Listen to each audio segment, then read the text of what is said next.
আসসালামু আলাইকুম। আসলে যাদের শরীরের ভিতরে বংশীয়ভাবে রাজনীতি আছে, তারা ঘুমাইতে গেলেও রাজনীতি করে, খাইতে গেলেও রাজনীতি করে, হাঁটতে গেলেও রাজনীতি করে। যখন যে অবস্থায় থাকবে তাদের ওই অবস্থায় মনে করতে হবে এর ভিতরে কোনো না কোনো রাজনীতি আছে। কথাটা বলতেছি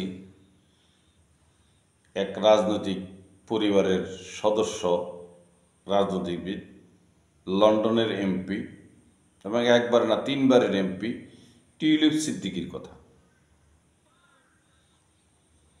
কি পেজগিটা লাগাইছে দেখুন।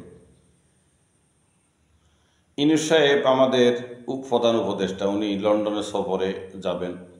সফরে যাওয়ার আগ মুহূর্তে একটা চিঠি দিয়ে বসছেন। চিঠিতে উনি কী করলেন, আমন্ত্রণ জানালেন ইনুস সাহেবকে ওনার সাথে চা অথবা লাঞ্চ করার। কিন্তু অনেকে এটারে আবার বলতেছে না, দেখা করার জন্য টিপলি হাই উত্তাস করতেছে না, আসলে তা না।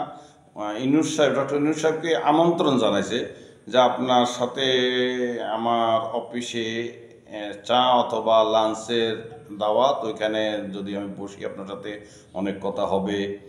মানে এটা রাজনীতি, কথা হবে। এখন এই বলে ইনুস সাহেবকে কিন্তু মানকি হিসেবে ফেলাই দিছে। এখন ইনুস সাহেব যদি দেখা করলো দেশে সমালোচনা করবেন, দেখা না করলে আমার মনে হয় না ব্রিটেনের প্রধানমন্ত্রীর সাথে ওনার সাক্ষাৎ হবে। একটা খুব কঠিন হিসাব কিতাব উনি পড়ে গেছে। এখন কি করবেন, কীভাবে সমাধান করবেন, একমাত্র ডক্টর ইউনূস সাহেব জানেন। আমরা অপেক্ষায় আছি।